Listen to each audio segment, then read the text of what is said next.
I was 18 years old when I got married. I belonged to a very conservative family, a Baloch family, where good daughters never say no to their parents. My father wanted me to get married, and all I said was, if that makes you happy, I'll say yes. And of course, it was never a happy marriage.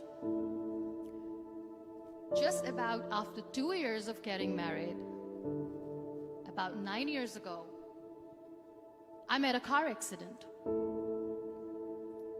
Somehow my husband fell asleep and the car fell in the ditch. He managed to jump out, saved himself. I'm happy for him. But I stayed inside the car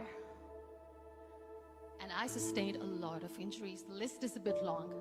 Radius ulna of my right arm were fractured. The wrist was fractured. Shoulder bone and collarbone were fractured. My whole rib cage got fractured. But that injury that changed me and my life completely was the spine injury. Many people came to rescue. They gave me CPR.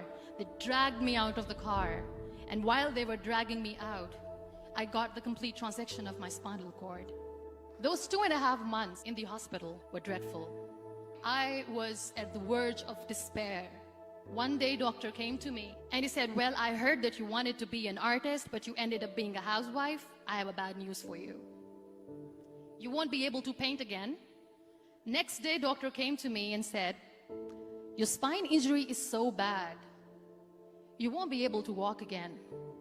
I took a deep breath and I said, it's all right. Next day, doctor came to me and said, because of your spine injury and the fixation that you have in your back, you won't be able to give birth to a child again. That day, I was devastated. I started to question my existence. Why am I even alive?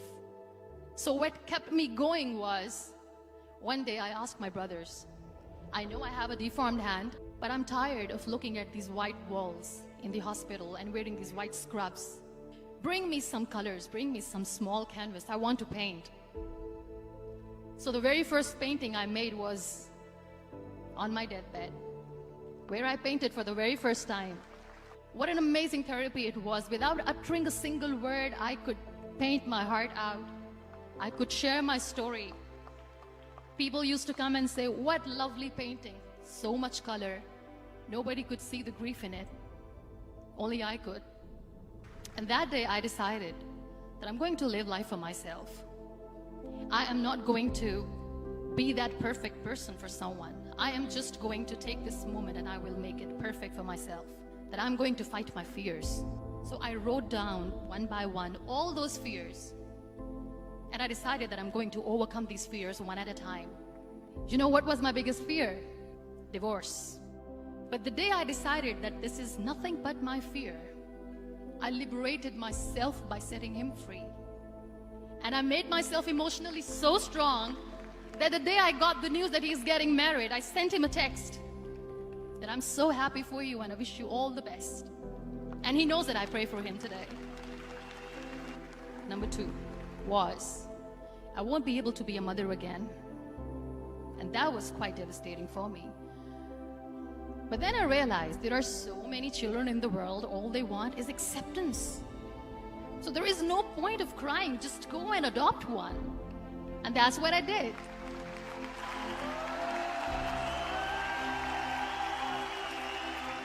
I gave my name in different organizations, different orphanages, and I waited patiently. 2 years later, I got this call from a very small city in Pakistan. I got a call and they said, are you Muniba Mazari? There is a baby boy and would you like to adopt? I could literally feel the labor pain. I said, yes, yes, I am going to adopt him. I am coming to take him home. And that day, Niall was 2 days old, and today he's 6. You know, when you end up being on the wheelchair, what's the most painful thing? People think that they will not be accepted by the people because we, in the world of perfect people, are imperfects. So I decided to appear more in public. I started to paint. I have done a lot of modeling campaigns. I decided that I'm going to join the national TV of Pakistan as an anchor person. I became the National Goodwill Ambassador for UN Women Pakistan, and now I speak for the rights of women, children.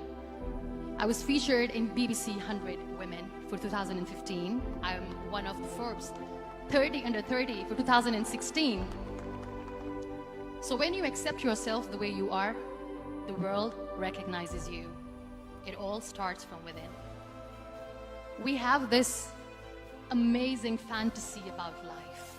This is how things should work. This is my plan. It should go as per my plan. If that doesn't happen, we give up. I never wanted to be on the wheelchair. Never thought of being on the wheelchair. This life is a test and a trial, and tests are never supposed to be easy. So when you're expecting ease from life, and life gives you lemons, then you make the lemonade, and then do not blame life for that. It is okay to be scared. It is okay to cry. Everything is okay, but giving up should not be an option. They always say that failure is not an option. Failure should be an option, because when you fail, you get up, and then you fail, and then you get up, and that keeps you going. Embrace each and every breath that you are taking. Celebrate your life. Live it. Don't die before your death.